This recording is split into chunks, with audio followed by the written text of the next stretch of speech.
যাদের হৃদয়ে আছে আল্লাহর ভয় তারা কবু পথ ভুলে যায় না। আল্লাহর প্রেম ছাড়া এই দুনিয়ায় কারো কাছে কোনো কিছু চাই না। কথা বলুন ঠিক না বেঠিক?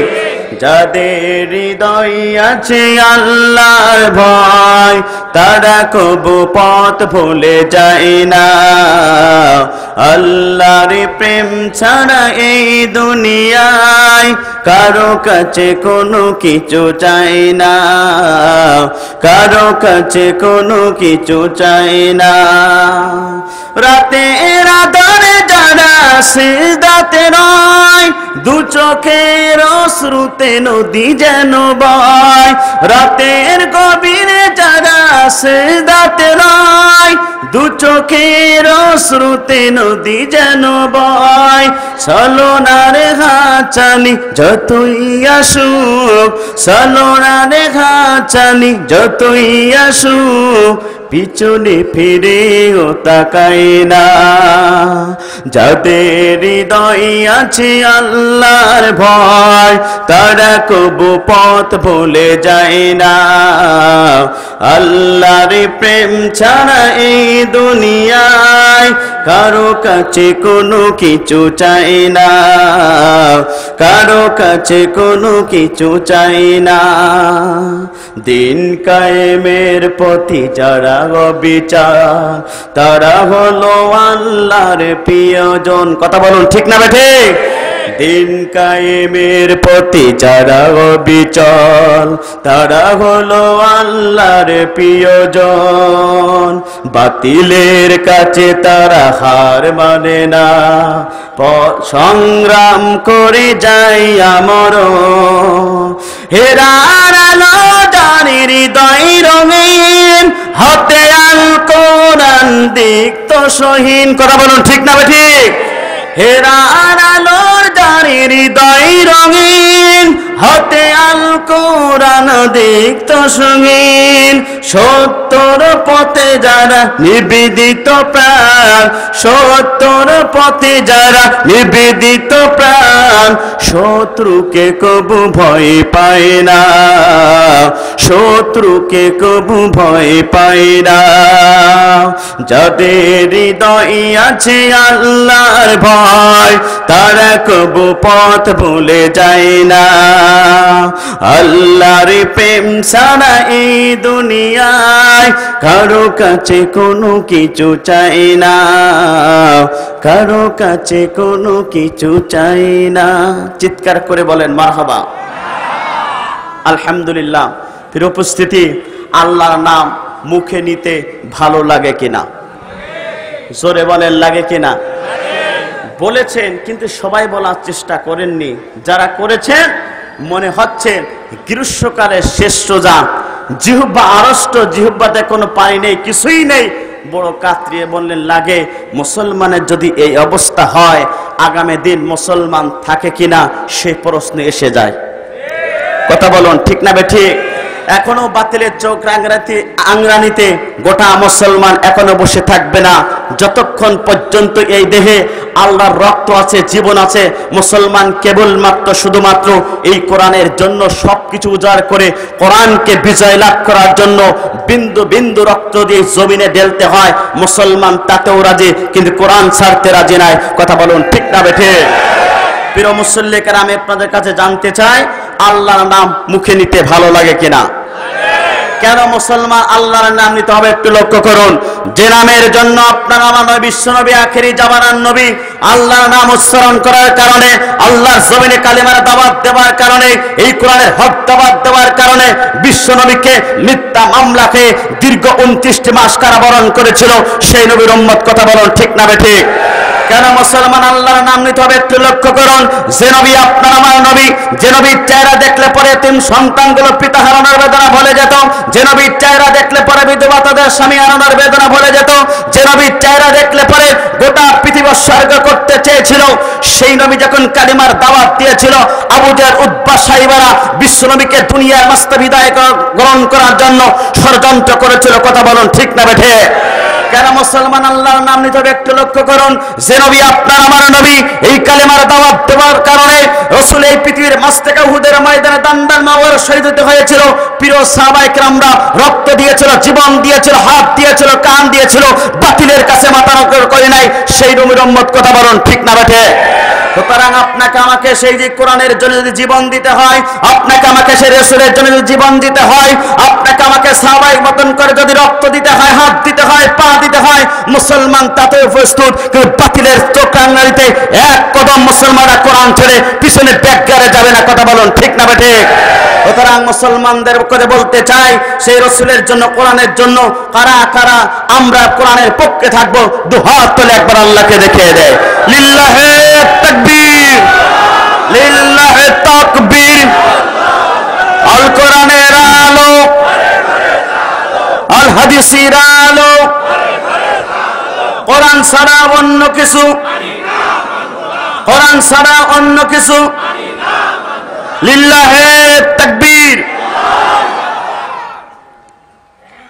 আলহামদুলিল্লাহ, বাংলাদেশের ঐতিহ্যবাহী জেলা, বাংলাদেশের ঐতিহ্যবাহী একটা ইসলামী আন্দোলনের ঘাঁটি, যে দেশের যে জেলার মানুষেরা ইসলাম প্রেমিক, কোরআন প্রেমিক, ঝিনাইদহ জেলার শহর কেন্দ্রিক হামদ কাঞ্চনপুর সরকারি প্রাথমিক বিদ্যালয়ের মাঠে আয়োজিত আজকের এই ওয়াজ মাহফিলের মুজ্জাজ মোহতারাম সাহেবে সদর, সম্মানিত সভাপতি, বিশিষ্ট ব্যবসায়ী, তরুণ সমাজসেবক, যুবলীগ নেতা আলহাজ বাশের আলম সিদ্দিকী সাহেব, সম্মানিত সভাপতিকে ইসলামের জন্য, কোরআনের জন্য কবুল করুক। চিৎকার করে বলুন আল্লাহুম্মা আমিন।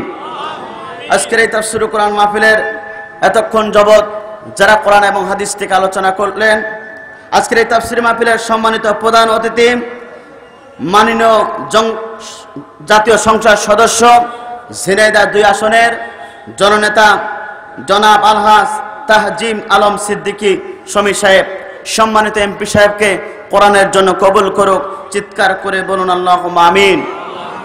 আজকের এই তাফসীর কোরআন মাহফিলে এতক্ষণ যাবত যারা কোরআনের আলোচনা করলেন, আমার চেয়েও অনেক সুন্দর আলোচনা করেছেন। আমার পাশে আছেন আমার অত্যন্ত শ্রেষ্ঠপাত হাফেজ মেহেদী হাসান, আলোচনা করে ধন্য করেছেন হযরত মাওলানা আব্দুল মালেক জিয়াদি সাহেব।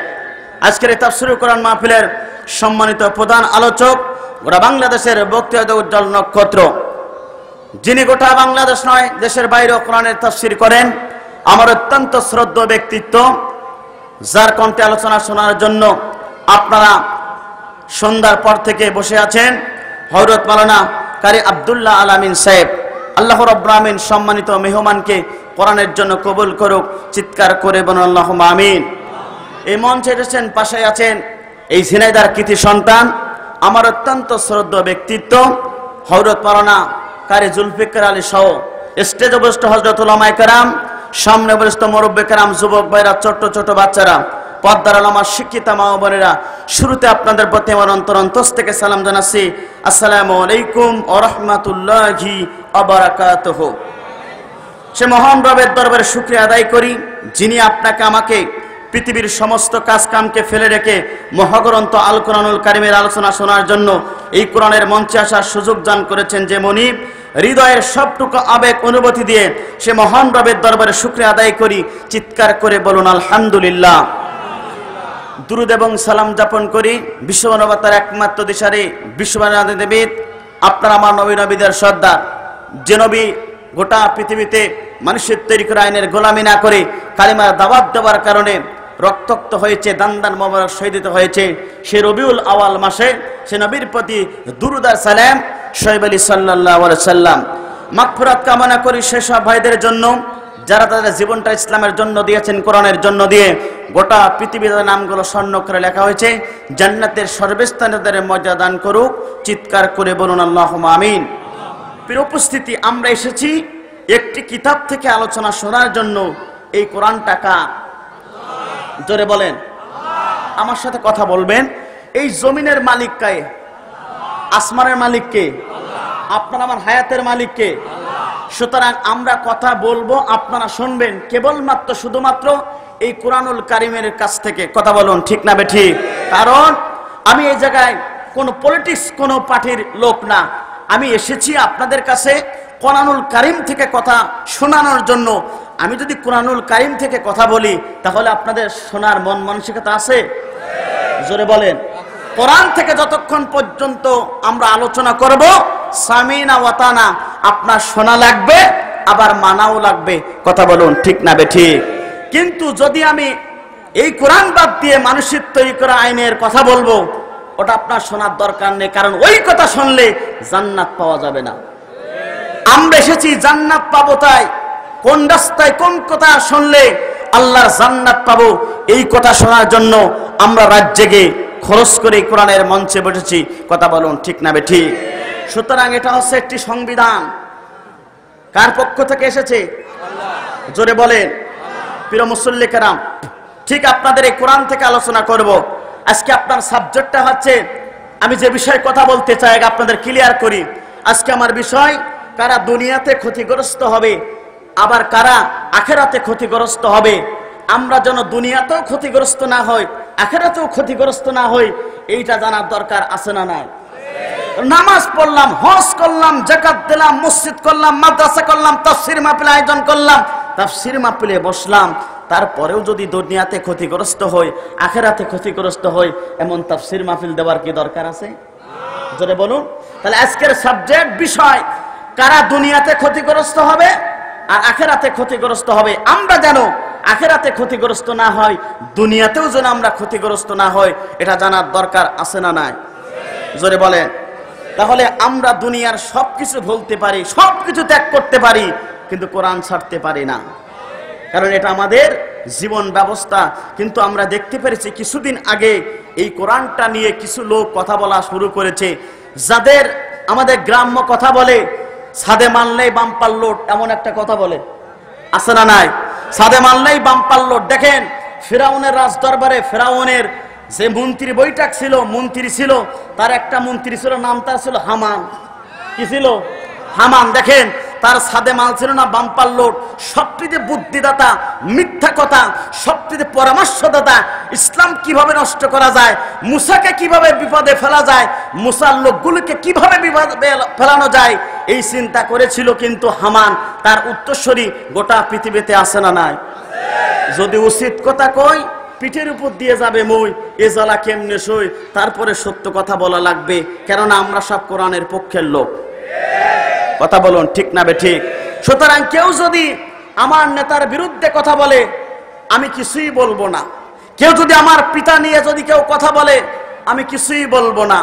কেউ যদি আমার আত্মীয় স্বজন অথবা আমার কোনো পিতা মাতা অথবা অন্য কাউকে নিয়ে কেউ কথা বলে, আমি কিছুই বলবো না। খোদার কসম, আল্লাহর কোরআন আর এই আল্লাহর কোরআন আর রাসূলের সুন্নাত নিয়ে কেউ যদি সামান্য উচ্চারণ করে, মুসলমান তাকে ছেড়ে দেবে না। কথা বলুন ঠিক না বেঠিক? এই 95% মুসলমানের দেশে কেউ যদি ইসলাম নিয়ে কটূক্তি করতে চায়, 95% এই মুসলমানের দেশে কেউ যদি বিশ্বনবীকে নিয়ে কটূক্তি করতে চায়, 95% এই মুসলমানের দেশে যদি ইসলাম বিরোধী, কোরআন বিরোধী একটা আইন বাস্তবায়ন করতে চায়, তাহলে আমরা স্পষ্ট ভাষায় জানাই দিতে চাই, যারা মুসলমান হিসেবে এই পৃথিবীতে জীবিত থাকবে, ততক্ষণ পর্যন্ত কোরআন বিরোধী, ইসলাম বিরোধী একটি আইন গোটা পৃথিবীর কোন জায়গায় বাস্তবায়ন হবে না। কারণ কোরআনটা কার? আমরা কার? জমিন কার? আইন চলবে কার? কথা বলবো কার? মুমিনদের কথা শোনার দরকার আছে না নাই? জোরে বলেন। দেখেন আমি কিন্তু কারোর বিপক্ষে কোনো কথা বলবো না। আপনারা বলবেন যে হুজুর ইয়াং মানুষ জোরে কথা বলছেন। দেখেন আমার আস্তে আস্তে করে স্লো হয়ে যাবে। একটু প্রথমে যদি আপনাদেরকে একটু গরম শোনা না শোনায়, তাহলে কেউ বসবে না। অর্থাৎ জানেন ডায়াবেটিস রোগীর প্রিয় খাবার কি? জোরে বলেন। রুটি। ওই আপনার রুটি বানায়, এটাকে বলা হয় তাফাল। তাহলে এই তাফালটা যদি ঠান্ডা থাকে, ঠান্ডা জায়গায় যদি ঠান্ডা রুটি দেয়, বলুন তো ওই রুটি কি আর খাওয়া যাবে? জোরে বলেন। তাহলে আগে করণীয় রুটি বানানো, এরপর এটা গরম করা। গরম জায়গায় ঠান্ডা জিনিস দিলে আস্তে আস্তে করে ফুলবে। কথা বলুন ঠিক না বেঠিক? প্রিয় মুসল্লিকে নাম লক্ষ্য করেন। তাহলে কাম টু দা পয়েন্ট, আমি আজকে আপনাদের যে বিষয় আলোচনা করার জন্য চেষ্টা করব সে বিষয়টা আগে আপনাদের ক্লিয়ার করেছি। আল্লাহ রাব্বুল আমিন আপনাকে আমাকে মনোনীত করে, আপনাকে আমাকে ভালোবেসে এই কোরআনের মঞ্চে বসার সুযোগ করে দিয়েছেন কে? জোরে বলেন। আল্লাহ রাব্বুল আমিন কোরআনুল কারীমের ভিতরে 7 নম্বর সূরা পেরে 204 নম্বর আয়াতে আল্লাহ পাক ঘোষণা করলেন, ওয়া ইযা কুরিয়াল কুরআনু ফাসতামিউ লাহু ওয়া আনসিতু লাআল্লাকুম তুরহামুন। আল্লাহ রাব্বুল আমিন আয়াতের ভিতরে স্পষ্ট ভাষায় জানিয়ে দিলেন, যতক্ষণ তোমাদের সম্মুখে এই কোরআন থেকে আলোচনা শুরু হয়ে যাবে, যতক্ষণ তোমাদের সম্মুখে এই কোরআন থেকে আলোচনা শুরু হয়ে যাবে, তোমরা পৃথিবীর কোনো মঞ্চে বসতে পারবে না, পৃথিবীর কোনো জায়গায় তোমরা বসতে পারবে না, বাজার ঘাটে থাকতে পারবে না, এলো পাতায় বসতে পারবে না, বন্ধু বান্ধবী নিয়ে গল্প করতে পারবে না, পৃথিবীর কোনো নির্দিষ্ট মঞ্চে তোমরা বসতে পারবে না। সবকিছু বাদ দিয়ে যদি কোরআনের মঞ্চে তোমরা বসতে পারো, আল্লাহ রাব্বুল আমিন কমিটমেন্ট দিলেন, ঔদাবদ্ধ হয়ে গেলেন, যতক্ষণ পর্যন্ত আপনি আমি কোরআনের মঞ্চে বসবো, আসমান থেকে বৃষ্টির মতন করে আপনার আমার জন্য রহমত নাজিল হয়ে যাবে। চিৎকার করে বলেন সুবহানাল্লাহ। কোরআন শুনলে রহমত নাজিল করবেন কে? প্রিয় মুসল্লি کرام, প্রিয় তৌহিদি জনতা, শুনে রাখুন, কোরআন শুনলে শুধু রহমত নাজিল হবে না, যতক্ষণ পর্যন্ত আপনি আমি কোরআনের মঞ্চে বসবো ততক্ষণ পর্যন্ত আসমান থেকে বৃষ্টির মতন করে রহমত হবে। আপনার আমার জীবনের গুনাহ খাতা আল্লাহ রাব্বুল আমিন মাফ করে দেবেন। যার এই সময়টুকু কোরআনের মঞ্চে বসবে, আল্লাহ রাসূল বলেছেন এর হিসাব নেবেন না কে? তাহলে খুশি না বেজা? যদি হন খুশি, আওয়াজ দেওয়া লাগবে একটু বেশি। কথা বলুন ঠিক না বেঠিক? আমরা কথা বলবো, আপনারা ঘুমাবেন, তা হবে না, 50-50 ওয়াজ করা লাগবে। কথা বলুন ঠিক না বেঠিক? তাহলে কোরআন শুনলে রহমত পাওয়া যায়। যারা কোরআন শুনবে এদের তামাম জীবনের গুনাহ খাতা মাফ করে দেবেন কে? প্রিয় মুসল্লি کرام, শুধু তাই না, বিশ্বনবী হাদিসের মধ্যে জানাই দিয়েছেন, হযরত ওমর রাদিয়াল্লাহু তাআলা আনহু قال رسول الله صلى الله عليه وسلم اقرأ القرآن فإنه يأتي يوم القيامة شفيعا لأصحابه। বিশ্বনবী আল-জীবিতে জানিয়ে দিয়েছেন, তোমরা কোরআনের মঞ্চে বসো, কোরআনকে বিজয় লাভ করার জন্য কোরআনের মঞ্চে বসো, কোরআন শোনো। পৃথিবীর সবকিছু বাদ দিয়ে যদি তোমরা কোরআনের মঞ্চে বসতে পারো আর মনোযোগ সহকারে কোরআন শুনতে পারো, কোরআনকে বিজয় লাভ করার জন্য কোরআনের আন্দোলন করতে পারো, বিশ্বনবী জানিয়ে দিচ্ছেন, তোমরা যদি কোরআন শোনো, কোরআনের মঞ্চে বসো, কঠিন কিয়ামতের ময়দান যেদিন সূর্যগুলো মাথার উপরে চলে আসবে, জমিনগুলো তামা হয়ে যাবে, গুনাহগার ব্যক্তির জিহ্বাগুলো নাভেস্তক চলে যাবে, কানতে কানতে চোখের পানি ফুরিয়ে যাবে। প্রিয় মুসল্লি کرام, প্রিয় তৌহিদি জনতা, লক্ষ্য করুন, কানতে কানতে চোখের পানি ফুরিয়ে যাবে, জিহ্বাগুলো নাভেস্তক চলে যাবে। শুধু তাই না, সেদিন কি কেউ কারোর পরিচয় দেবে না, পিতা সন্তানের দিকে পরিচয় দেবে না, সন্তান পিতার দিকে পরিচয় দেবে না। শুধু তাই না, সেদিন নেতা কর্মীদের দিকে পরিচয় দেবে না, কর্মীরা নেতার দিকে কিন্তু পরিচয় দেবে না। এমন একটি বিভীষিকা অবস্থায় যেদিন কেউ কারোর পরিচয় দেবে না, নিজে বাঁচার জন্য চেষ্টা করবে। ওই দিন যারা আজকে কোরআনের মঞ্চে বসলো, কোরআন শুনবে, কোরআন শুনে যারা প্র্যাকটিক্যাল জীবনে, যারা বাস্তব জীবনে যারা পরে পালন করার জন্য চেষ্টা করবে, এই কোরআন শোনার খাতিরে ওই বিভীষিকা অবস্থায় কোরআনের সুপারিশ পেয়ে আপনি আমি আল্লাহর জান্নাতে যেতে পারবো। চিৎকার করে বলুন সুবহানাল্লাহ। ওই কিয়ামতের কঠিন মুসিবতের দিনে কোরআনের সুপারিশ পেতে চান কারা কারা? দুহাত তোলে একবার একটু আল্লাহকে দেখান। লিল্লাহে তাকবীর, লিল্লাহে তাকবীর। হাত নামান। আমরা কোরআনের সুপারিশ পেতে চাই। কথা বলুন ঠিক না বেঠিক? প্রিয় মুসল্লি کرام, প্রিয় তৌহিদি জনতা, এই কোরআনের মঞ্চে আসলে একটু তাকবীর দিতে হয়, এটা বলে দিয়েছেন কে? সূরা মুদাসসিরের ভিতর আল্লাহ পাক বলছেন, তোমরা আল্লাহর নামে তাকবীর দাও। কিন্তু আফসোস লাগে, দুঃখ লাগে, এই কোরআনের কথা শোনার পরে একটু কেউ যদি আল্লাহর নাম জোরে নেয়, কিছু কিছু মানুষের মন খারাপ হয়ে যায়। কথা বলুন ঠিক না বেঠিক? কোরআনের কথা শুনলে কিছু কিছু মানুষের মন খারাপ হয়ে যায়, কিন্তু বিশ্বাস করুন, মুমিনরা মন খারাপ করবে না, বরঞ্চ যারাই মন খারাপ করবে ওদের বুঝতে হবে ওদের কোরআনের প্রতি ভালোবাসা নেই। কথা বলুন ঠিক না বেঠিক? এই জন্য আপনাকে কোরআন মানার দরকার আছে না নাই? কারণ এই পৃথিবীতে দেখেন, রাসূলের প্রিয় সাহাবায়ে কেরামরা কোরআন পেয়ে তারা কার প্রতি খুশি হলো? আল্লাহর প্রতি। আর আফসোস লাগে, দুঃখ লাগে, মুসলমানে ঘরে জন্মগ্রহণ করে এক শ্রেণীর মুসলমান আছে কোরআনের বিরোধিতা করতে পারলে তারা খুশি হয়। কথা বলুন ঠিক না বেঠিক? রসুলের প্রিয় সাহাবা, চতুর্থ খলিফা, রসুলের জামাতা, নাম তার ছিল হযরত আলী রাদিয়াল্লাহু তাআলা আনহু। প্রিয় মুসল্লি কেরাম, প্রিয় তৌহিদি জনতা, তিনি যখন এই কথা শুনলেন তিনি আল্লাহর প্রতি খুশি হয়ে গেলেন। চিৎকার করে বলুন সুবহানাল্লাহ। বিশ্বনবীর প্রিয় সাহাবী, চতুর্থ খলিফা, হাসান হুসাইনের পিতা, ফাতিমার স্বামী হযরত আলী রাদিয়াল্লাহু তাআলা আনহু বিশ্বনবীর কাছে চলে গেলেন। বিশ্বনবীকে ডেকে বললেন, ইয়া রাসূলুল্লাহ হাবিবাল্লাহ, আমি আল্লাহর প্রতি বড় খুশি হয়ে গিয়েছি। ইয়া রাসূলুল্লাহ হাবিবাল্লাহ, আমি আল্লাহর বন্টন ব্যবস্থায় বড় খুশি হয়ে গিয়েছি। ইয়া রাসূলুল্লাহ হাবিবাল্লাহ, আমি আল্লাহর প্রতি বড় খুশি হয়ে গিয়েছি, আল্লাহর বন্টন ব্যবস্থায় বড় খুশি হয়ে গিয়েছি। বিশ্বনবী যখন এই কথা আলীর কাছ থেকে শুনলেন, সঙ্গে সঙ্গে বিশ্বনবী বললেন, আলী তুমি কি কারণে আল্লাহর প্রতি খুশি হয়ে গিয়েছো? তোমার জবান থেকে আমি জানতে চাই। সঙ্গে সঙ্গে আলী বললেন, ইয়া রাসূলুল্লাহ হাবিবাল্লাহ, এ মক্কার সবচেয়ে বড় চেয়ারটা আমি পাই নাই। ইয়া রাসূলুল্লাহ হাবিবাল্লাহ, এ মক্কার সবচেয়ে সম্পদশালী ব্যক্তি আমি হতে পারি নাই। ইয়া রাসূলুল্লাহ হাবিবাল্লাহ, এ মক্কার সবচেয়ে সুন্দরী মেয়ের সাথে আমি বিবাহ করতে পারি নাই। আমি বড় সম্পদশালী ব্যক্তি হতে পারি নাই, বড় চেয়ারটা আমি পাই নাই, সুন্দরী মেয়ের সাথে আমি বিবাহ করতে পারি নাই। কিন্তু আল্লাহর পক্ষ থেকে যে কোরআন টেনেছে, এই কোরআন পেয়ে আমি আল্লাহর প্রতি বড় খুশি হয়ে গিয়েছি। সঙ্গে সঙ্গে আল্লাহ রাব্বুল আলামিন আয়াত নাযিল করে জানিয়ে দিলেন, কুল বিফাদলিল্লাহি ওয়া বিরহমাতিহি ফাবিযালিকা ফালইফরাহু হুয়া খায়রুম মিম্মা ইয়াজমাউন। চিৎকার করে বলুন আল্লাহু আকবার। আল্লাহর পক্ষ থেকে যত বরকত রয়েছে, আল্লাহর পক্ষ থেকে যত রহমত রয়েছে, আল্লাহর পক্ষ থেকে যত অনুগ্রহ রয়েছে, আল্লাহর পক্ষ থেকে যত জাকির রয়েছে, তার সবচেয়ে একটি রহমতপূর্ণ কিতাবের নাম আছে আল্লাহর কোরআন। সুতরাং যে জাতি কোরআন পেয়ে গেল, যে জাতি কোরআনের মঞ্চে বসতে পারলো, যে জাতি কোরআনের জন্য আন্দোলন করতে পারলো, যে জমিন ইসলাম প্রতিষ্ঠা নেই ওই জমিনে কোরআনের জন্য যারা আন্দোলন করতে পারলো, কোরআনকে বিজয় লাভ করার জন্য কোরআন ভালোবাসতে পারলো, এই ব্যক্তিগুলো হচ্ছে আল্লাহর কাছে সবচেয়ে শ্রেষ্ঠ। চিৎকার করে বলুন সুবহানাল্লাহ। বিশ্বনবীর প্রিয় সাহাবী আলী রাদিয়াল্লাহু তাআলা খুশি হয়ে গেলেন। বিশ্বনবীকে বললেন, ইয়া রাসূলুল্লাহ হাবিবাল্লাহ, এই কারণে আমি আল্লাহর প্রতি খুশি হয়ে গিয়েছি। কারণটা হচ্ছে আমি কোরআন পেয়েছি, এই কোরআনের পক্ষে থাকতে পেরেছি, এই কোরআন আমাকে সুপারিশ করে জান্নাতে নিয়ে যাবে।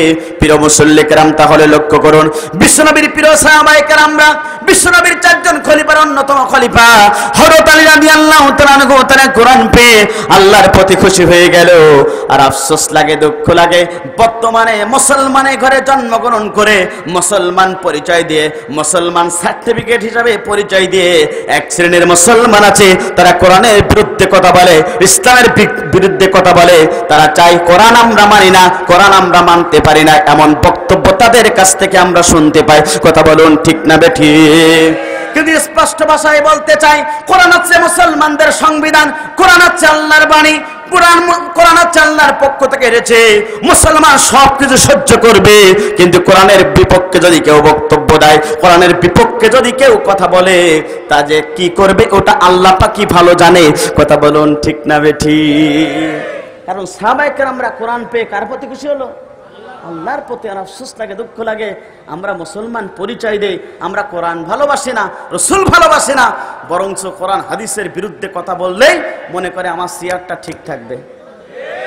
কথা বলুন ঠিক না বেঠিক? প্রিয় তৌহিদি জনতা, স্পষ্ট ভাষায় বলে দিতে চাই, আজকে কোরআনের মঞ্চগুলো খালি হয়ে যাচ্ছে। যারা কোরআনের তাফসীর করবে, আফসোস লাগে, দুঃখ লাগে। একটি নাম আমাকে নিলে আপনাদের কষ্ট হবে না। এই পাশের জেলা কুষ্টিয়া জেলার একটি সন্তান, আল্লাহু আকবার, যিনি কোরআনের তাফসীর করলে পারা রুকু ছাপা এবং এত সুন্দরভাবে কোরআনের কথা বলে, লক্ষ লক্ষ জনতারা তার কথা শোনার পরে তিনি অসাধারণ আলোচনা করে। কথা বলুন ঠিক না বেঠিক? যার আলোচনা শোনার জন্য আবাল বৃদ্ধা বনিতা সকলে পাগল পরা হয়ে যায়। আসছি কোরআনের সঠিক কথা বলার কারণে, কোরআনের হক কথা বলার কারণে, কোরআনের সঠিক দাওয়াতি কাজ করার কারণে হয়ে রাতের পর রাত, দিনের পর দিন আজকে অন্ধ প্রকাশে তাদেরকে জীবন যাপন করতে হয়। কথা বলুন ঠিক না বেঠিক?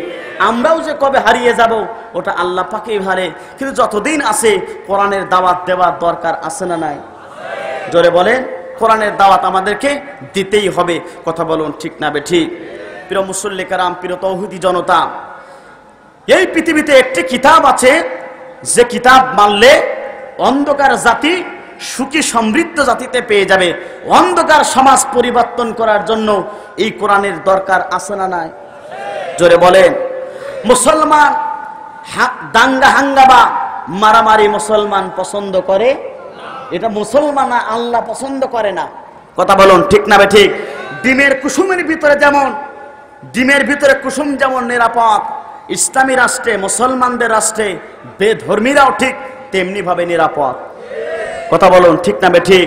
প্রিয় তৌহিদি জনতা, আজকে আমরা দেখতে পেরেছি কুমিল্লার একটি ঘটনাকে কেন্দ্র করে আজকে কিছু মানুষ দাঙ্গা হাঙ্গামা সৃষ্টি করতেছে। কিন্তু স্পষ্ট ভাষায় বলতে চায়, একজন হিন্দু তিনি সঠিকভাবে তিনি তার যে পূজা করে অথবা যে ইবাদত করে সঠিকভাবে সে করার জন্য করবে। মুসলমান তাকে আঘাত করবে না, বরঞ্চ মুসলমান তাদের পাশে নিরাপত্তার মতন করে দাঁড়িয়ে যাবে। কথা বলুন ঠিক না ঠিক? কারণ লাকুম দিনুকুম ওয়ালিয়া দিন, তাদের ধর্ম তারাই পালন করবে, আপনার ধর্ম আপনি পালন করবে। সুতরাং আজকে কোনো একটি চক্রান্ত শিকার হয়ে আজকে মুসলমান এবং হিন্দুদের ভিতরে মারামারি ফাসাদে বাঁধার জন্য তৃতীয় পক্ষ একটি গোষ্ঠী মুসলমানদের এটা সহ্য না করে মুসলমান আর হিন্দুদের ভিতরে মারামারি সৃষ্টি করতে চায়। কথা বলুন ঠিক না ঠিক? কিন্তু বলতে চায়, আপনি আপনার পাশে যারা আমাদের বেধর্মী আছে তাদের সাথে আপনি খারাপ ব্যবহার করা যাবে না, বরঞ্চ আপনার জীবন থাকতে তাদের নিরাপত্তা দেওয়ার ব্যবস্থা করতে হবে। কথা বলুন ঠিক না ঠিক? একটু আপনাদেরকে ঘটনা শোনাই।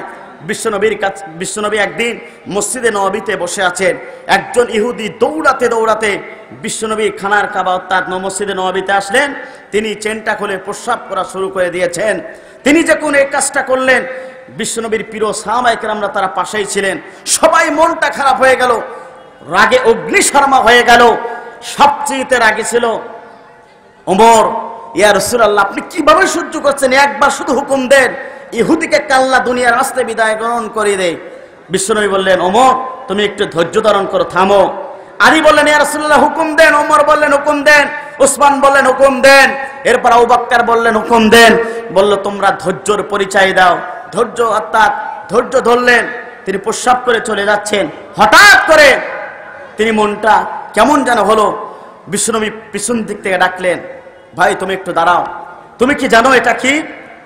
হ্যাঁ জানি, এটা হচ্ছে মুসলমানদের একটি ইবাদতখানা, আমরা এই দিকে ফিরে ইবাদত করি। আমাদের কেউ যদি মানুষ তোমাদের যে ধর্ম যেটা আছে এই জায়গায় যদি কেউ প্রস্রাব করে, তাহলে তোমরা কি করবা? তুমি কি করবা? বলেন, আমি তাকে দুনিয়ার মাঝ থেকে বিদায় গ্রহণ করতে যা যা কিছু করতে হয় আমি তাই করব। তাহলে তুমি যদি তোমার যে ইবাদতে যদি এই কাজটা করে তুমি যেমন করবা, আমরাও করতে পারতাম। কিন্তু মুসলমান সংঘাত বাঁধাতে কোনো সময় উদ্বুদ্ধ হয় না, বরঞ্চ মুসলমান ধৈর্যের পরিচয় দেয়। কথা বলুন ঠিক না ঠিক? রাসূলের আদর্শ দিকে ইহুদি সঙ্গে সঙ্গে মুসলমান অর্থাৎ কালিমা পড়ে মুসলমান হয়ে গেল। চিৎকার করে বলুন আল্লাহু আকবার। সুতরাং এমন ধৈর্যের পরিচয় দেওয়ার দরকার আছে না নাই? আপনি এমন ধৈর্যশীল হয়ে যান, আপনি তাদের সাথে এমন ব্যবহার করেন, আপনার ব্যবহার মুসলমানদের ব্যবহার দেখে তারা ধাকে ধাকে কালেমা গ্রহণ করবে। কথা বলুন ঠিক না ঠিক? প্রিয় মুসল্লি কেরাম লক্ষ্য করুন, তাহলে কাম টু দা পয়েন্ট। এই পৃথিবীতে যত প্রকার অন্ধকার সমাজ আছে, এই পৃথিবী যত প্রকার অন্ধকার সমাজ আছে, অন্ধকার কাজ আছে, সবকে যদি পরিবর্তন করতে হয়, সবকে যদি আলোকিত সমাজ যদি তৈরি করতে হয়, আপনাকে আমাকে কোরআনের কাছে ফিরে যাওয়া লাগবে। কথা বলুন ঠিক না ঠিক? আল্লাহ রাব্বুল আলামিন কোরআনুল কারীমের ভিতরে ঘোষণা করলেন, আলিফ লাম রা কিতাবুন আনজালনাহু ইলাইকা লিতুখরিজান নাসা মিনাজ যুলুমাতি ইলান নূর। চিৎকার করে বলুন আল্লাহু আকবার। আল্লাহর পক্ষ থেকে বিশ্বনবীর মাধ্যমে এই পৃথিবী যে কিতাব রয়েছে, এই কিতাবের কাজ আছে এই পৃথিবী যত প্রকার অন্ধকার পথ আছে, অন্ধকার সমাজ আছে, অন্ধকার যা কিছু আছে, সবকে যদি পরিবর্তন করতে হয় আপনাকে আমাকে কোরআনের কাছে ফিরে যেতে হবে। কোরআনের কাছে যদি আমরা সকলে সকল গোষ্ঠী ফিরে যেতে পারি। যত বড় বড় অন্ধকার সমাজ আছে, অন্ধকার রাষ্ট্র আছে, অন্ধকার যা কিছু আছে, কোরআনের কাছে ফিরে গেলে সব কিছু পরিবর্তন হয়ে যাবে। কথা বলুন ঠিক না বেঠিক? আর আপনি আমি যদি কোরআন বাদ দিয়ে মানুষের তৈরি করা আইনের গোলামি করে আপনি যদি চিন্তা ভাবনা করেন সমাজ পরিবর্তন করতে পারবেন, সমাজে সুখ আনতে পারবেন, খোদার কসম কিয়ামত পর্যন্ত চেষ্টা করবেন, শান্তি আসা যাবে না, শান্তি আসবে না। কেবলমাত্র শুধুমাত্র শান্তি যদি পেতে চান, মুক্তি যদি পেতে চান, আপনাকে আমাকে এই কোরআনের কাছে ফিরে গেলে গোটা পৃথিবী আবার শান্তি হয়ে যাবে। কথা বলুন ঠিক না বেঠিক? শান্তি যদি পেতে চান, মুক্তি যদি পেতে চান, অশান্তিময় এই দাবানল থেকে যদি আপনাকে আমাকে ফিরে যেতে হয়, অশান্তিময় এই দাবানল পৃথিবী যদি আপনি আবার সুখী সমৃদ্ধ আনতে চান, কোরআন মানার দরকার আছে না নাই? জোরে বলেন। কোরআন ছাড়া অন্য কোনো পথে মুক্তি পাওয়া যাবে যাবে না। আপনি যা কিছু করেন কোরআন মানতে হবে। কোরআন মানবে যারা সুখী থাকবে তারা। আমি আমার আলোচনার দিকে যেতে চাই। আজকের এই কোরআনের মঞ্চের শ্রোতা হচ্ছে তিন প্রকার। কয় প্রকার? জোরে বলেন। এক প্রকার আছে কাফের, দুই নম্বর আছে মুনাফিক, তিন নম্বর আছে মুমিন। আমি যদি কোরআন দিয়ে বলি আপনাদের কোনো ক্ষতি হবে? জোরে বলেন। এক নম্বর আছে কাফের। তারা কারা? আল্লাহ পাক কোরআনুল কারীমের ভিতরে ঘোষণা করলেন, ওয়াকাল আল্লাযিনা কাফারু লা তাসমাউ লিহাযাল কোরআন। যখন ওই ব্যক্তিদের সম্মুখে কোরআন তেলাওয়াত করা হয়, যারা ইসলাম মানতে চায় না, কোরআন মানতে চায় না, তারা চায় এই ভালো জায়গাটা বন্ধ করতে। কথা বলুন ঠিক না বেঠিক? তারা চায় আবু জেহেল উতবা সাইবা যেমনি ভাবে বন্ধ করার জন্য ষড়যন্ত্র করেছিল, তারাও চায় এইভাবে ষড়যন্ত্র করতে। এই শ্রেণীর লোক গোটা পৃথিবীতে আছে না নাই? আবার মুসলমান পরিচয় দেয়, এই শ্রেণীর লোক আছে। দ্বিতীয় নম্বর আছে মুনাফিক। এই মুনাফিকরা কি করবে? ওদের কাছে যখন আমরা কোরআন দিয়ে তাফসীর করব, কোরআন দিয়ে হক কথা বলবো, ওদের গায়ে লাগলে বলবে যে আমার দলের বিপক্ষে বলছে। কথা বলুন ঠিক না বেঠিক? ওরা উঠি ফেটে দৌড় মারবে। কোরআনের ভাষায় হচ্ছে মুনাফিক। আর মুমিন হচ্ছে তারা, এই কোরআন দিয়ে যখন তাফসীর করা হবে, মুমিনরা মন গলে সুন্দরভাবে কোরআন তেলাওয়াত শুনে শুনে মহান রবের প্রতি তারা খুশি হয়ে যাবে। এমন শ্রেণীর মুসলমান আমরা এখন বর্তমানে বসে আছি। কথা বলুন ঠিক না বেঠিক? প্রিয় তৌহিদি জনতা, এই জন্য আমি আমার সাবজেক্টে ঢুকতে চাই, ভূমিকায় বেশি কথা বলতে চাই না। তাহলে যারা দুনিয়াতে ক্ষতিগ্রস্ত হবে, আখিরাতেও ক্ষতিগ্রস্ত হবে, তারা এক নম্বর হচ্ছে জীবন ব্যবস্থায় ইসলাম বাদ দিয়ে, ভালো করে বুঝবেন, জীবন ব্যবস্থায় ইসলাম বাদ দিয়ে মানুষের তৈরি করা আইনের গোলামি করবে যারা, দুনিয়াতেও আখিরাতে ক্ষতিগ্রস্ত হবে তারা। স্পষ্ট আমার কথা না, কথা কার? আল্লাহর কোরআন যদি বলি শোনার দরকার আছে, মানারও দরকার আছে। আর আমার বাপের কথা, আমার ব্যক্তিগত কথা যদি বলি, ওটা শোনারও দরকার নেই, মানারও দরকার নেই, কিন্তু কোরআন যা বলেছে আপনাকে মানা লাগবে এবং শোনাও লাগবে। কথা বলুন ঠিক না বেঠিক? প্রিয় মুসল্লি কেরাম, লক্ষ্য করেন তাহলে, লাইসাল বিররু আন তুওয়াল্লু উজুহাকুম কিবালাল মাশরিকি ওয়াল মাগরিবি। পশ্চিম দিক ফেরাতে আর পূর্ব দিক ফেরাতে কোনো কল্যাণ নেই, কোনো সওয়াব নেই, কোনো নেকি নেই যদি লোকটার না থাকে ঈমান। সুতরাং আপনার আমার প্রিয় সম্পদ হচ্ছে ঈমান।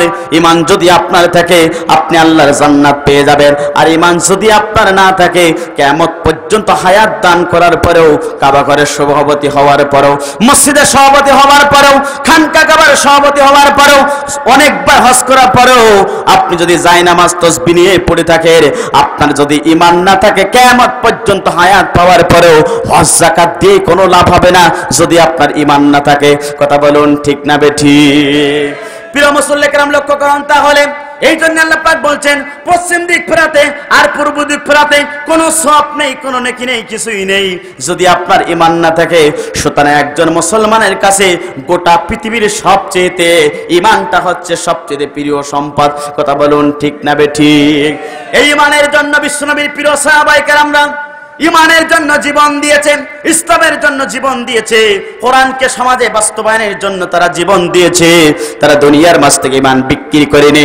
আর বর্তমান আমরা সহ সকলে আজকে ঈমান বিক্রি করে জাহান্নাম ক্রয় করার জন্য চেষ্টা করতেছি। কথা বলুন ঠিক না বেঠিক? অর্থাৎ প্রিয় মুসল্লি কেরাম, একটু লক্ষ্য করুন, যারা ঈমান আনতে অস্বীকার জানাবেন, যারা ঈমান আনতে অস্বীকার জানাবেন, তারা আল্লাহর জাহান্নামে চলে যাবে। তারা আল্লাহর জান্নাত পাবে না। আর যদি ঈমান আপনি সঠিকভাবে আনতে পারেন তাহলে দুনিয়াতে আপনি ক্ষতিগ্রস্ত হবেন না, আখিরাতেও আপনি ক্ষতিগ্রস্ত হবেন না। কথা বলুন ঠিক না বেঠিক? এই নেন কড়কড়ে মজবুত দলিল। আল্লাহ রাব্বুল আলামিন কোরআনের ভিতরে ঘোষণা করে দিলেন, ওয়া মাইয়াকুফুরু বিল ঈমানি ফাকাদ হাবিতা আমালুহু ওয়া হুয়া ফিল আখিরাতি মিনাল খাসিরিন। চিৎকার করে বলুন আল্লাহু আকবার। পরে এক নম্বর আছে, দুনিয়াতে তারাই ক্ষতিগ্রস্তের ভিতরে অন্তর্ভুক্ত হয়ে যাবে, দুনিয়াতেও ক্ষতিগ্রস্ত হবে, আখিরাতেও ক্ষতিগ্রস্ত হবে ওই শ্রেণীর ব্যক্তিগুলো যারা ঈমান আনতে অস্বীকার জানাবে। এমন সিস্টেম গোটা পৃথিবীতে আছে না নাই? জোরে বলেন। যদি আপনি ভালো কথা বলেন তাহলে তারা কিছুই বলবে না, কিন্তু এই কোরআন দিয়ে যখন তাফসীর করা হবে, যারা ঈমান আনতে অস্বীকার জানায় তারাই কিন্তু আমাদের বিরুদ্ধে তারা কিন্তু লোক লাগিয়ে দেবে। এটাই হচ্ছে চিরাচিরিত সত্য কথা। কথা বলুন ঠিক না বেঠিক? বিশ্বনবী কালিমার দাওয়াত দিলেন। দেখেন বিশ্বনবীর আপন চাচারা মুহাম্মদকে বলেছে, মুহাম্মদ তোমার মতন আমানতদার, তোমার মতন সত্যবাদী, তোমার মতন ভালো লোক, তোমার মতন এত সুন্দর ন্যায় ইনসাফকারী বিচারক এই মক্কার ভিতরে আর কেউ নাই। মুহাম্মদ তোমার হাদিয়া লাগে, তোফা লাগে, মুহাম্মদ তোমার যা লাগবে তোমার বাড়ির ভিতরে পাঠাই দেওয়া হবে, তুমি খাবা আর ইবাদত করবা, বিচার ব্যবস্থা আমরা দেখবো, দুনিয়া সব আমরা দেখবো। মুহাম্মদ তুমি ভালো লোক, তোমার মতন ভালো লোক এই পৃথিবীতে পাওয়া যায় না, তুমি বাড়ি নিয়ে তুমি খানকা নিয়ে পড়ে থাকো, আর দুনিয়া যা দরকার আমি তোমার চাচা আমি সবকিছু করব। চাচাকে মোহাম্মদ বলে, চাচা শোনো, ওই জায়গাটায় পাঠানোর জন্য মহান রব আমাকে এই পৃথিবীতে প্রেরণ করেছে। কথা বলুন ঠিক না বেঠিক? কালেমার দাওয়াত দিলেন বিশ্বনবী। মুহাম্মদ ভালো লোক, মুহাম্মাদের মতো সত্যবাদী, মুহাম্মাদের মতো এত সুন্দর লোক আর কেউ নেই। যেই বিশ্বনবী কালেমার দাওয়াত দিল সেই বিশ্বনবী ওদের কাছে খারাপ হয়ে গেল। কথা বলুন ঠিক না বেঠিক? আমি রবিউল ইসলাম চেহারা ছবি ভালো, এক শ্রেণীর ভালো আছে এ সুন্দর চেহারা, বক্তা ভালো, কণ্ঠ ভালো, সবকিছু ভালো।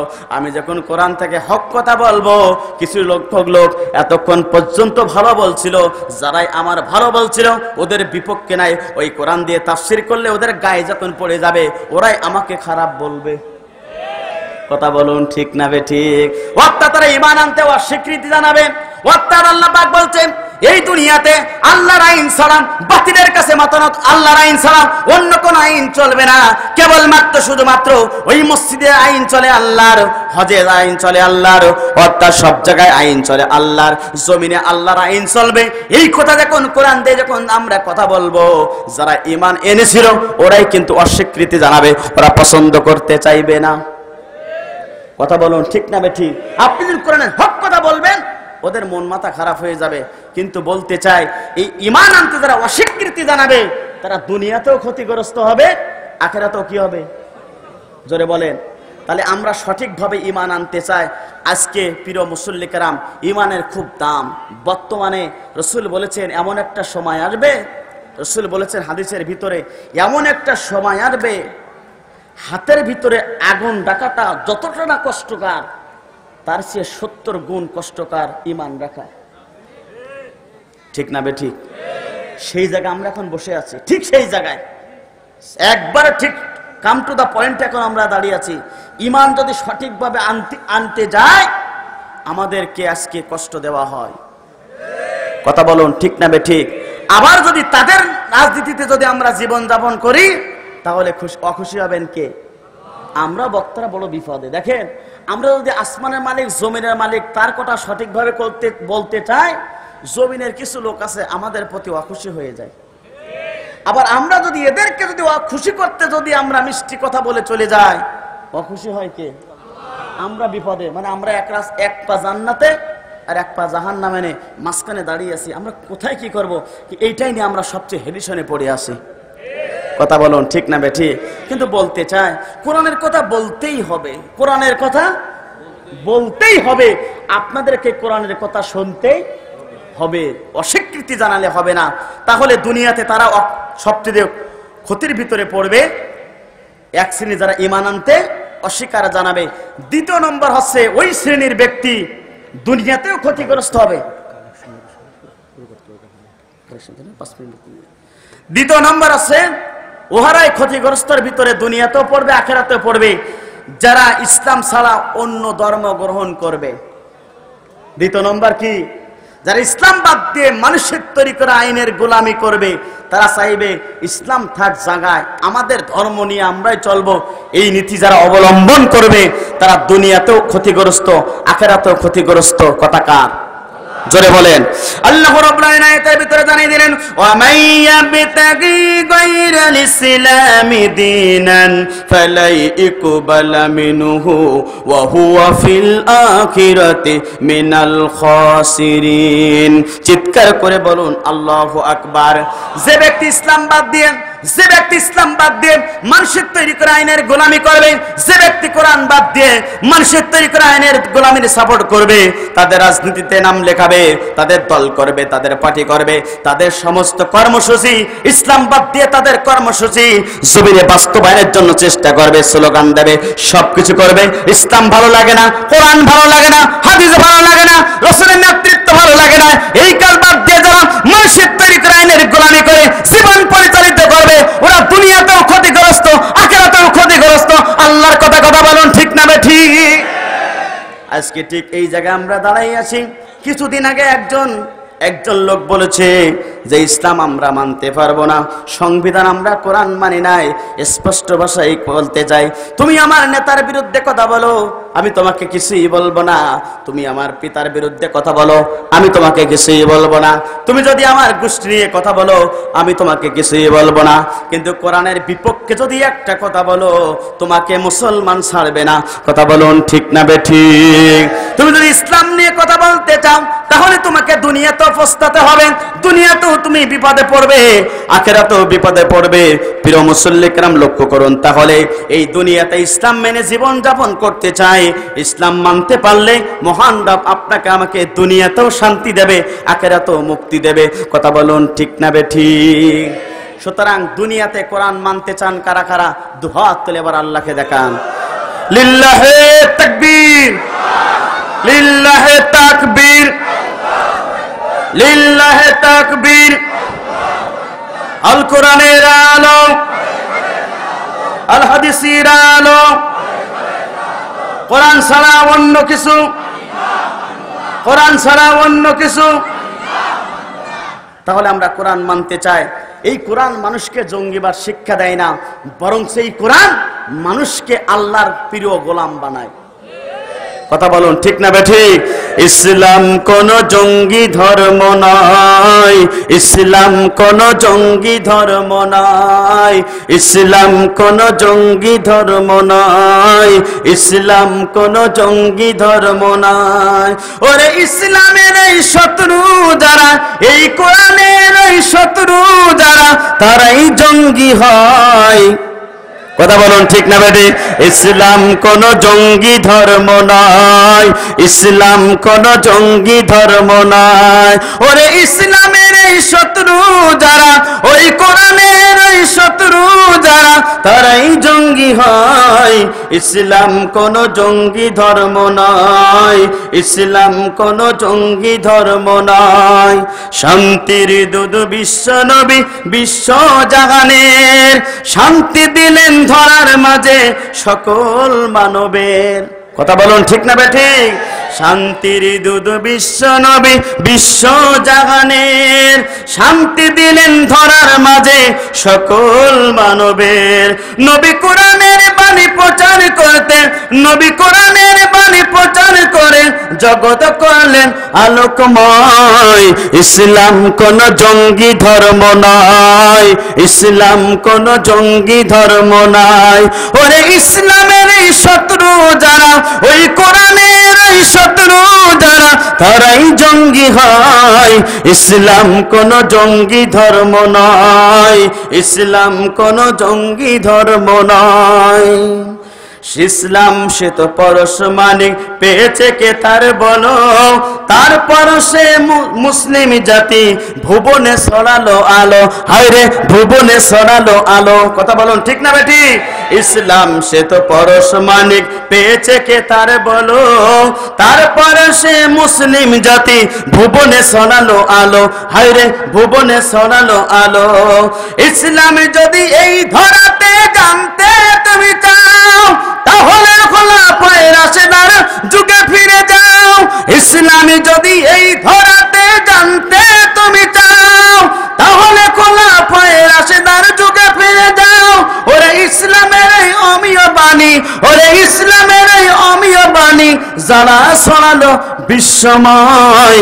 ইসলাম কোন জঙ্গি ধর্ম নয়, ইসলাম কোন জঙ্গি ধর্ম নয়। ওরে ইসলামের এই শত্রু যারা, ওই কোরআনের এই শত্রু যারা, তারাই জঙ্গি হয়। ইসলাম কোন জঙ্গি ধর্ম, জোরে বলেন, জঙ্গি ধর্ম নয়, বরঞ্চ জঙ্গিকে উৎখাত করার জন্য ইসলাম কোরআন কাজ করে। ইসলাম জঙ্গিকে উৎখাত করার জন্য এদেশের হাজারো আলেমরা কথা বলে। কথা বলুন ঠিক না বেঠিক? প্রিয় মুসল্লি কেরাম, লক্ষ্য করুন তাহলে ইসলাম জীবন ব্যবস্থা মানার জন্য বিশ্বনবীর প্রিয় সাহাবায়ে কেরামরা কেমনি ভাবে জীবন দিয়েছেন একটু লক্ষ্য করুন। বিশ্বনবীর একজন প্রিয় সাহাবী ছিল, নাম তার ছিল মুসাব রাদিয়াল্লাহু তাআলা আনহু। বিশ্বনবীর একজন প্রিয় সাহাবী ছিল, মুসাব ছিল ওই সময়ের সবচেয়ে ধনীর দুলাল। এক পিতার এক পুত্র, সম্পদশালী ছিল তার পিতা প্রচন্ড পরিমাণে।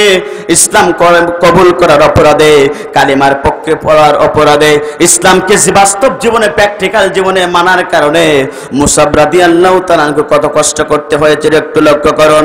বিশ্বনবীর প্রিয় সাহাবী মুসাব রাদিয়াল্লাহু তাআলা এই কালেমার পথে অবিচল থাকার কারণে, ইসলাম নিয়ে জীবন ধারণ করার কারণে কত কষ্ট করতে হয়েছিল একটু লক্ষ্য করুন।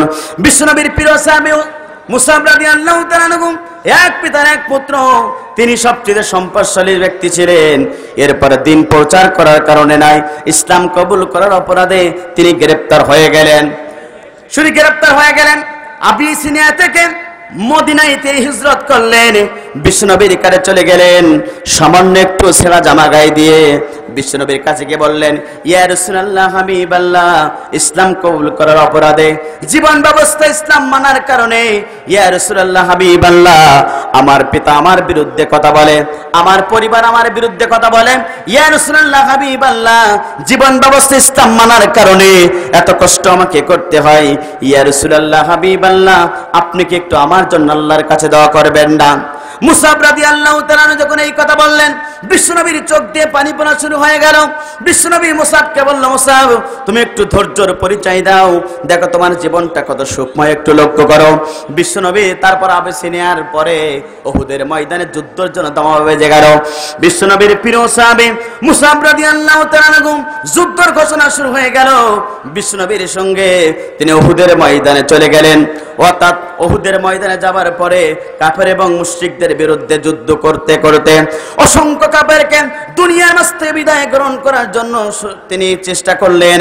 অসংখ্য কাফেরকে জাহান্নামে পাঠানোর ব্যবস্থা হয়ে গেল। ঠিক ওই মুহূর্তে কোন একটি কাফেরের রাঙ্গা তরবারির আঘাতে ওই মুসাবের ডান হাতটা পড়ে গেল। কিন্তু ওই সময় ওই যুদ্ধের সবচেয়ে পতাকাটা ছিল মুসাব রাদিয়াল্লাহু তাআলা হাতে। একজন কাফেরের রাঙ্গা তরবারির আঘাতে এই ডান হাতটা পড়ে গেল। তিনি চিন্তা করলেন মনে এই পতাকাটা পড়ে যাবে, গেট করে তিনি বাম হাত দিয়ে পতাকাটা উদ্দিন করে রাখলেন। কাফেররা চিন্তা করলো মুসাবকে দুনিয়ার মাঝ থেকে বিদায় গ্রহণ করাতে হবে। এই মুসাব যদি ইসলামের পতাকা উদ্দিন করে রাখে তাহলে আমাদের ধর্মে চুনকালি মেখে যাবে। ওই মুসাবকে টার্গেট করে আরেকটি কোপ মারা হয়ে গেল। তার দুইটা হাত যখন পড়ে গেল, সবাই চিন্তা করলো পতাকা মনে হয় মাটিতে পড়ে যাবে, কিন্তু হাতের যে অংশটুকু ছিল ওই অংশটুকু দিয়ে পতাকাটা উদ্দিন করে রাখলেন। চিৎকার করে বলুন আল্লাহু আকবার। এই ইসলাম মানার কারণে, এই কোরআনের দিন প্রতিষ্ঠা করার কারণে প্রিয় রাসূল এবং তার সাহাবায়ে কেরামরা যেমন দিনের জন্য জীবন দিয়েছেন, ও বাংলাদেশের মুসলমান ও ঝিনাইদহবাসী আপনাদেরকে লক্ষ্য করে বলতে চাই, এখন ঠিক সেই মুহূর্তে আমরা দাঁড়িয়ে আছি। কখন যে দুনিয়ার মাঝ থেকে আপনি আমি চলে যাব কিছুই কেউ বলতে পারে না, কিন্তু আপনি যদি এই রক্তমাখা ইসলামকে যদি আবার উদ্দিন না করতে পারেন, আল্লাহর কাছে কি জবাব দেবেন? এই জন্য আপনাকে প্রস্তুত গ্রহণ করতে হবে। কথা বলুন ঠিক না বেঠিক? আগামী দিন ইসলামের দিন, আগামী দিন কোরআনের দিন, আগামী দিন আছে কোরআন প্রতিষ্ঠার দিন। আপনাকে এখন থেকে সংকল্প করতে হবে, এখন থেকে সংগ্রাম করতে হবে। ইসলামের বিপক্ষে, কোরআনের বিরুদ্ধে যদি কেউ কথা বলে, মুসলমান তাকে ছেড়ে কথা বলতে পারে না। কথা বলুন ঠিক না বেঠিক? প্রিয় মুসল্লি কেরাম লক্ষ্য করুন, এরপর কি হলো? তিনি অবশিষ্ট অঙ্গ দিয়ে এই পতাকাটা উত্তোলন করার জন্য চেষ্টা করলেন, কাফেরদের রাঙ্গা তরবারির আঘাতে তিনি এরপরেও তিনি আঘাতপ্রাপ্ত হলেন। এরপর কি হয়ে গেল, তিনি তার রাঙ্গা তরবারি কাফেররা মেরে দিল তবুক বরাবর। মুসাব রাদিয়াল্লাহু তাআলা আনহু দুনিয়ার মস্তে বিদায় গ্রহণ করলেন। তিনি যখন বিদায় গ্রহণ করলেন, পতাকাটা পড়ে থাকলো পাশেই। এই সংবাদ চলে গেল বিশ্বনবীর কাছে। যখন সংবাদ চলে গেল, ইয়া রাসূলুল্লাহ হাবিবাল্লাহ, আপনার সবচেয়ে প্রিয় সাহাবী, যে সাহাবী এক ব্যাপার এক সন্তান ছিল, সেই মুসাব দুনিয়ার মস্তে বিদায় গ্রহণ করেছে। উহুদের ময়দানে পতাকাটা মুসাবের কাছে দিয়েছিলেন। মুসাব যতক্ষণ পর্যন্ত জীবিত ছিল ইসলামকে ত্বরান্বিত করার জন্য, উদ্দিন করার জন্য চেষ্টা করেছিল, কিন্তু কাফারের রাঙ্গা তরবারির আঘাতে তিনি আর সহ্য করতে পারলেন না। তিনি দুনিয়ার মাঝে বিদায় গ্রহণ করলেন। ইয়া রাসূলুল্লাহ হাবিবাল্লাহ, মুসাবের জন্য আপনার কাছ থেকে কোনো পুরস্কার আছে কিনা জানতে চাই। বিশ্বনবী যখন এই ঘটনা শুনলেন, চোখের পানি ছেড়ে দিয়ে কাঁদা শুরু হয়ে গেল।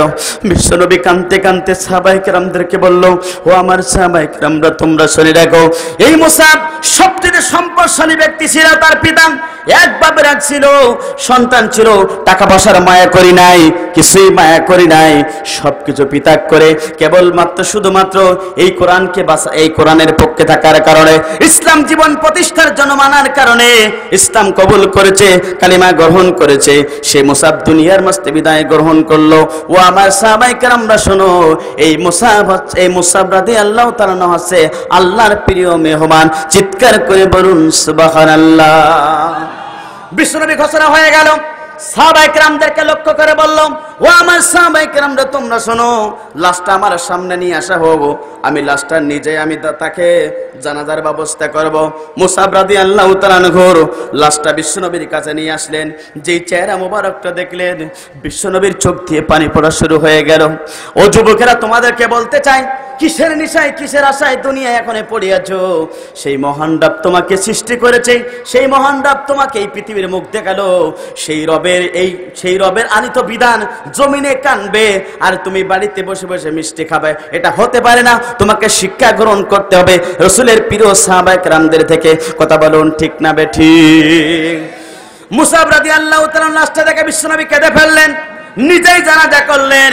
সঙ্গে সঙ্গে সাহাবায়ে কেরামদেরকে লক্ষ্য করে বলা হলো, ও আমার সাহাবায়ে কেরামরা, তোমরা শুনে রাখো, এই মুসাবের জীবন এত সুন্দর ছিল, ইসলাম মানার কারণে, কালিমার পক্ষে দাওয়াত দেওয়ার কারণে, কালিমার পক্ষে চলার কারণে আজকে মুসাব দুনিয়ার মাঝে বিদায় গ্রহণ করেছে। ও আমার সাহাবায়ে কেরামরা শোনো, ওই আল্লাহ পাক ঘোষণা করেছে এই মুসাব হচ্ছে আল্লাহর জান্নাতের মেহমান। চিৎকার করে বলুন সুবহানাল্লাহ। ওই ঝিনাইদহবাসী, আপনাদেরকে বলতে চাই, সেই মুসাবের মতন করে যদি এই কোরআনের জন্য জীবন দিতে হয়, সেই রাসূলের জন্য যদি আপনাকে আমাকে জীবন দেওয়া লাগে, এই সমাজে কোরআন প্রতিষ্ঠার জন্য আপনার আমার যদি বিন্দু বিন্দু রক্ত যদি জমিনে দেওয়া লাগে, আপনার আমার জীবনটা যদি এই পৃথিবীর মাঝে বিদায় গ্রহণ করতে হয়, আপনার সবকিছু আমি ত্যাগ করতে পারি, দুনিয়ার সবকিছু ত্যাগ করতে পারি, কোরআন আমরা ছাড়তে পারি না। কথা বলুন ঠিক না ঠিক? এই পৃথিবীতে আপনাকে আমাকে যদি আল্লাহর প্রিয় গোলাম হতে চাই, আল্লাহর নেককার বান্দা হতে চান, আল্লাহর স্বপ্নের নৈকট্য হাসিল করতে চান, এখন পর্যন্ত ইসলামের পথে চলতে হবে, আপনাকে আমাকে রাসূলের পথে চলতে হবে। ইসলামের কোরআন নিয়ে জীবন যাপন করতে পারলে ওই মহান রব তোমাকে এই জান্নাত দিয়ে দেবেন। কথা বলুন ঠিক না ঠিক? আর কোরআন বাদ দিয়ে যদি মানুষের তৈরি করা গোলামি যদি করেন, যদি বলেন সমস্ত ক্ষমতার মালিক জনগণ, এই কথা বলে যদি নীতি অবলম্বন করে জীবন ধারণ করেন, তুমি দুনিয়াতেও ক্ষতিগ্রস্ত, আখিরাতেও ক্ষতিগ্রস্ত। আন্নাল কুওয়াতা লিল্লাহি জামিয়া, পৃথিবীর সমস্ত ক্ষমতার মালিককে। সূরা বাকারা 167 নম্বর আয়াতে বলছেন, দুনিয়ার সমস্ত পাওয়ারের মালিক আল্লাহ, দুনিয়ার সমস্ত ক্ষমতার মালিক আল্লাহ, দুনিয়ার সমস্ত রাজত্বের মালিক আল্লাহ, দুনিয়ার সবকিছু মালিক হচ্ছে আল্লাহ। এই বিশ্বাস আপনার অন্তরে থাকতে হবে, আমার রব আমাকে পাঠিয়েছে তার বিধানের উপর চলার জন্য। সুতরাং ইসলাম ছাড়া, কোরআন ছাড়া, হাদিস ছাড়া, রাসূল ছাড়া অন্য কোনো মতভেদে মুসলমান চলতে পারে না, পারে না, পারে না। ঠিক না বেঠিক? যদি চলে তাহলে আপনি দুনিয়াতেও ক্ষতিগ্রস্ত হবেন, আখিরাতেও কি হবেন? ক্ষতিগ্রস্ত। আখিরাতে জাহান্নাম অবধারিত। সুতরাং ইসলাম মানার দরকার আছে না নাই? জোরে বলেন। তৃতীয় নম্বর হচ্ছে, যারা আখিরাতকে যারা বিশ্বাস করবে না, খাও দাও ফুর্তি করো, দুদিন পরে কি হবে ওটা আল্লাহ পাকে ভালো জানে। এই অবলম্বন কথা অবলম্বন করে যারা দুনিয়াতে চলবে ওরা আখিরাতেও ক্ষতিগ্রস্ত হবে। কথা বলুন ঠিক না বেঠিক? চতুর্থ নম্বর হচ্ছে যারা আল্লাহর আয়াতগুলিকে মিথ্যা প্রতিপন্ন করবে, মিথ্যা বলবে যে ওই কথাকে শোনা যায়, ওই কথাকে মানা যায়, এই কথা যারাই বলবে দুনিয়াতেও ক্ষতিগ্রস্ত, আখিরাতেও ক্ষতিগ্রস্ত। কথা বলুন ঠিক না বেঠিক? সুতরাং আপনি কি দুনিয়াতে ক্ষতিগ্রস্ত হতে চান, আখিরাতে ক্ষতিগ্রস্ত হতে চান? কারা কারা দুনিয়াতে আখিরাতে ক্ষতিগ্রস্ত হবেন না দুহাত তুলে একবার আল্লাহকে দেখান। সকলে হাত তুলে আল্লাহকে বলেন, আল্লাহ যতদিন পর্যন্ত হায়াত থাকে ইসলামের উপর অবিচল থাকার তৌফিক দান করো, ঈমান নিয়ে চলার তৌফিক দান করো, আমিন। প্রিয় মুসল্লি কারাম, প্রিয় তৌহিদি জনতা, যেহেতু আমার সংক্ষিপ্ত আলোচনা, বিশেষ মেহমান হলে অনেকেই জানেন সংক্ষিপ্ত আলোচনা করতে হয়, এই জন্য আমি আমার বিষয়টা বলেছি। এখন যে কথাটা বলবো, আজকের এই তাফসীর মাহফিলটা হয়েছে, এটা ভালো কাজ না খারাপ কাজ? জোরে বলেন। শুধু ভালো কাজ নয়, আমরা এখন বসে আছি জান্নাতের বাগানে। কথা বলুন ঠিক না বেঠিক? এই মঞ্চের মতন দামি মঞ্চ এই সদরের ভিতরে এখন পর্যন্ত আর হবে না। কথা বলুন ঠিক না বেঠিক? এখন সবচেয়ে আমরা রহমতের ভিতরে আছি। এই জায়গায় যারা বসবে তাদের গুনাহ খাতা মাফ করে দেবেন কে? জোরে বলেন কে? এই জায়গায় যারা বসবে গুনাহ খাতা মাফ হয়ে যাবে। এই জায়গায় সময়ের হিসাব নেবেন না কে? শুধু তাই না, যারা এই জায়গায় বসবে আল্লাহর পক্ষ থেকে তারা রহমত প্রাপ্ত বান্দা হয়ে যাবে। চিৎকার করে বলেন সুবহানাল্লাহ। আচ্ছা, একটু কালেকশন আসবে, কালেকশন করে নেবে। কালেকশন আপনি করবেন না? ওনার সাথে কথা শুনি করবেন, ওনার সাথে কথা শুনি করবেন। উনি আসতেছেন, আসার একটু 10 মিনিট নামাজ পড়ে আমার সাথে 10 মিনিট। আচ্ছা ঠিক, কিন্তু একটা কথা বলে এগুলো খুলে ফেলতে হবে, খুলে ফেলে দুই ভাগ করতে হবে। আচ্ছা ঠিক আছে, আর 5 মিনিট আপনি বলুন। জি প্রিয় মুসল্লি کرام, প্রিয় তৌহিদি জনতা, যে কথা বলছিলাম, এই যে ইউটিউবের যেগুলো আছে এগুলো আলাদা একটা বান্ডিল করে এটা নিচুতে দিতে হবে, আর বক্তার দুই পাশে যে দুইটা মাইক, শুধু সেই মাইকটা এখানে থাকবে। উনি এটা বলে দিয়েছেন, ঠিক আছে? ঠিক আছে। আচ্ছা প্রিয় তৌহিদি জনতা, যে কথা বলছিলাম, অর্থাৎ এটা একটি ভালো কাজ, আমরা সকলে ভালো কাজে অংশীদার হতে চাই। কথা বলুন ঠিক না ঠিক? যত ভালো কাজে হবে সেই কাজে আপনারা অংশগ্রহণ করবেন, কারণ ভালো কাজটা পছন্দ করেন কে? জোরে বলেন। আল্লাহ পাক পছন্দ করেন। শুধু তাই না, এই ভালো কাজে যদি আপনি অংশীদার হতে পারেন, আপনার এই জারিটা কিয়ামত পর্যন্ত আল্লাহ পাক রাখবেন। চিৎকার করে বলুন সুবহানাল্লাহ। এই জন্যই ভালো কাজে আমরা অংশীদার হতে চাই। যে কথা বলছিলাম, যে ইসলাম যারা দুনিয়াতে মানবে তারা ক্ষতিগ্রস্ত হবে না, আর ইসলাম যারা দুনিয়াতে মানবে না ওরা দুনিয়াতেও ক্ষতিগ্রস্ত, আখিরাতেও কি ক্ষতিগ্রস্ত। আজকে আমরা দেখতে পেরেছি মুসলমান সবচেয়ে একটু কষ্টে আছে। কথা বলুন ঠিক না বেঠিক? এই কষ্ট একদিন নিবারণ হয়ে যাবে, এই যন্ত্রণা একদিন শেষ হয়ে যাবে। করোনা আসলো, দেখেন করোনার সবকিছু শিক্ষা দিয়ে গেছে। আমির ফকির, বড় লোক গরিব, সব কিছু টাইট করে দিয়েছেন কে? জোরে বলেন। করোনা হচ্ছে আপনাকে সব শিক্ষা দিয়ে গেছে। এই করোনা আসার পরেও যে রোগ এখনো পর্যন্ত দেখতে পারি নাই, তারপরেও এখনো অনেকে বাহাদুরি করে। আছে না নাই? জোরে বলেন আছে না নাই? প্রিয় তৌহিদি জনতা, এই বাহাদুরি একদিন শেষ হয়ে যাবে, এই জীবন একদিন শেষ হয়ে যাবে, সবকিছু শেষ হয়ে যাবে, আপনার আমার কিছুই থাকবে না, আমিও চলে যাব।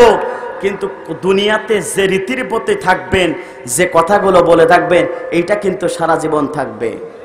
কথা বলুন ঠিক না বেঠিক? সুতরাং আপনার দ্বারা ইসলামের একটু সামান্য ক্ষতি হোক, এটাকে আপনি চান? আপনার দ্বারা কোরআনের একটু ক্ষতি হোক, এটাকে আপনি চান? আপনি কিছুই করতে পারবেন না কোরআনের, অযথা আপনি পচে যাবেন। দেখেন এই কোরআনের বিরোধিতা করেছিল আবু লাহাব, তার বাড়ি পর্যন্ত ইন্টারন্যাশনাল টয়লেট বানিয়ে দিয়েছেন কে? জোরে বলেন। মুহাম্মাদের বিরোধিতা করেছিল আবু লাহাব, ইন্টারন্যাশনাল বাড়ি পর্যন্ত টয়লেট বানিয়ে দিয়েছে। শুধু তাই না, ফিরাউন ঠিক মুসার বিরোধিতা করেছিল, ওই ফিরাউনকে চুপিয়ে চুপিয়ে মেরেছিলেন কে?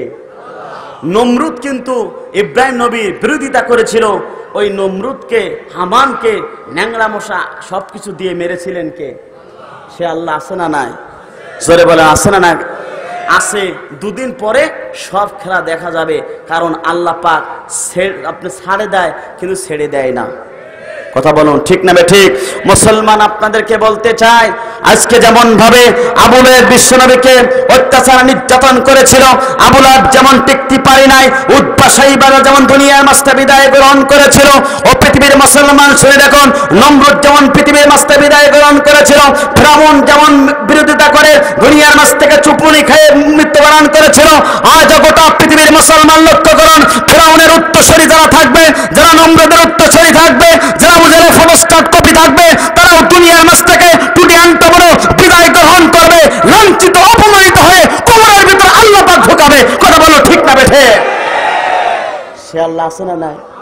একটু ওয়েট করেন, একটু ওয়েট করেন, ধৈর্য ধরেন, সব কিছু দেখিয়ে দেবেন কে? কিন্তু অনেক কিছু ঘটে যাবে। এই জন্য আমরা ইসলামের বিরোধিতা করব না, কোরআনের বিরোধিতা করব না, আমরা সব সময় ইসলামের পক্ষে, জোরে বলেন, ইসলামের পক্ষে থাকব। আরেকটু কথা বলতে চাই, বর্তমানে সবচেয়ে আমরা ক্ষতিগ্রস্ত হচ্ছি। আজকে আমরা সবচেয়ে, আজকে বেহদর্মীরা, আজকে মুসলমানের টার্গেট, তারা চায় নিজের ভাইকে নিজের সাথে গ্যামজাম বাঁধিয়ে তৃতীয় পক্ষ তারা এই ইসলামটাকে ভিনিশ করতে চায়। কথা বলুন ঠিক না বেঠিক? এখন থেকে আপনাকে সজাগ থাকতে হবে। এখন থেকে আপনাকে সজাগ থেকে যদি আপনি ইসলামের পথে অবিচল থাকতে পারেন, তাহলে সব কিছু, সব যত ষড়যন্ত্র আছে সব কিছু থেকে হেফাজত করবেন কে? প্রিয় মুসল্লিকে আমরা লক্ষ্য করুন, তাহলে বিশ্বনবীর একজন প্রিয় সাহাবী ছিলেন, নাম তার ছিল জান্দাল রাদিয়াল্লাহু তাআলা আনহু।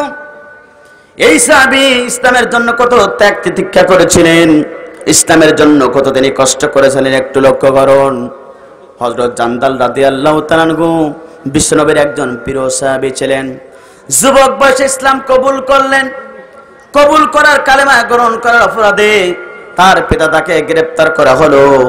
নিজের পিতা তাকে গ্রেফতার করে অন্ধপ্রকাশে নিয়ে যাওয়া হলো। শেষ শেষ জি, আসলে চলে যাব। রাসূলের প্রিয় সাহাবী জান্দাল রাদিয়াল্লাহু তাআলা আনহু তিনি ইসলাম কবুল করলেন, নিজের পিতা দ্বারা তিনি গ্রেফতার হয়ে গেলেন। নিজের আপন পিতা, তিনি তাকে গ্রেফতার করার পরে হ্যান্ডকাপ পরানো হলো, অন্ধ প্রকাশে নিয়ে যাওয়া হলো। তার কোনো খাদ্য খাবার তিনি তার পিতা তাকে দিতেন না। নিজের সন্তানকে বলা হলো, তুমি যদি মুহাম্মাদের দিন যদি ত্যাগ করতে পারো, তুমি যদি মুহাম্মাদের কালেমা তুমি যদি ছাড়তে পারো, আমি তোমার পিতা তোমাকে সুযোগ সুবিধা সবকিছু দেব, বরঞ্চ তুমি আমার সন্তান যা চাইবে তোমাকে দেব।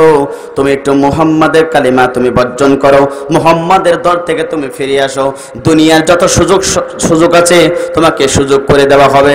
দীপ্ত কণ্ঠে বিশ্বনবীর প্রিয় সাহাবী জান্দাল রাদিয়াল্লাহু তাআলা আনহু সঙ্গে সঙ্গে তার পিতাকে বললেন, ও আমার পিতা জান, আপনি শুনে রাখুন, আপনাকে যদি মহব্বত করতে হয় আমি মহব্বত করব, আপনার যে কথাগুলো আছে সব কথা আমি মেনে নেব, কিন্তু আমি চুল পরিমাণ কালেমার দাওয়াত থেকে আমি চুল পরিমাণ সরব না। চিৎকার করে বলেন সুবহানাল্লাহ। জান্দাল রাদিয়াল্লাহু তাআলা আনহু তার পিতাকে যখন এই কথা বললেন, পিতার অগ্নিশর্মা রেগে গেলেন। সন্তানকে বলা হলো, তোমার এত প্রকার কষ্ট দেই, খাদ্য খাবার বন্ধ হয়ে যায়, তোমাকে এত প্রকার কষ্ট দেই, তারপর কি তুমি বোঝো না? সঙ্গে সঙ্গে সন্তান পিতাকে বলল, ও আমার পিতা, আপনি শুনে রাখুন, দুনিয়ার সুখ সুখ নয়, দুনিয়া ছেড়ে একদিনকে আমাকে বিদায় গ্রহণ করতে হবে। দুনিয়ার সব কিছু ছেড়ে একদিনকে আমাকে ওই কবরের ভিতরে যেতে হবে। সুতরাং আমি যদি মুহাম্মাদের পক্ষে থাকতে পারি, এই কালেমা নিয়ে যদি, ইসলাম নিয়ে আর ঈমান নিয়ে যদি মৃত্যুবরণ করতে পারি, অনন্ত অসীম পথ, জান্নাতের পথ আমার জন্য অপেক্ষা করছে। চিৎকার করে বলুন আল্লাহু আকবার। জান্দাল রাদিয়াল্লাহু তাআলা আনহু এই কথা যখন পিতাকে বললেন, পিতা সঙ্গে সঙ্গে তার পরিষদ বর্গকে সকলকে বলা হলো, আমার সন্তানকে আরো নির্যাতন করা হোক। এরপরে জান্দাল রাদিয়াল্লাহু তাআলা আনহু উত্তপ্ত মরুর উপরে নিয়ে গেলেন। যাবার পরে বড় বড় পাথর গরম করে জান্দালের মাথার উপরে রাখা হয়, আর জান্দাল রাদিয়াল্লাহু তাআলা আনহুকে বলা হয়, তুমি কালিমা ছাড়বা কিনা বলো, তুমি ইসলাম ছাড়বা কিনা বলো, মুহাম্মাদের দল ত্যাগ করবা কিনা বলো। তুমি যদি ওই দল ত্যাগ করতে পারো, আমাদের দলে যদি তুমি সাপোর্টার হতে পারো, দুনিয়ার যত সুখ আছে, দুনিয়ায় যত শান্তি আছে, সমস্ত সুখ শান্তি তোমাকে দেওয়া হবে। দীপ্ত কণ্ঠে জান্দাল রাদিয়াল্লাহু তাআলা আনহু ওই সময় বলেছিলেন, শোনো আমার পিতার অনুসারীরা,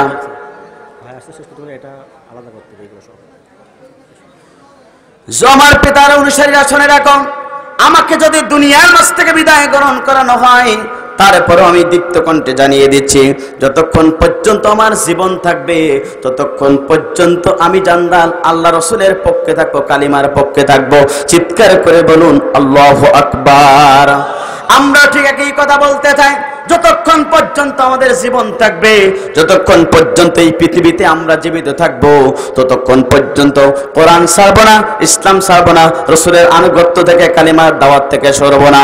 কেননা আমাকে যদি দুনিয়ার মাঝ থেকে আমাদেরকে যদি কষ্ট দেওয়া হয়, তারপর আমরা ইসলামের পক্ষে চলবো, কালিমার পক্ষে চলবো, ইসলামী আন্দোলনের পক্ষে চলবো। কথা বলুন ঠিক না বেঠিক?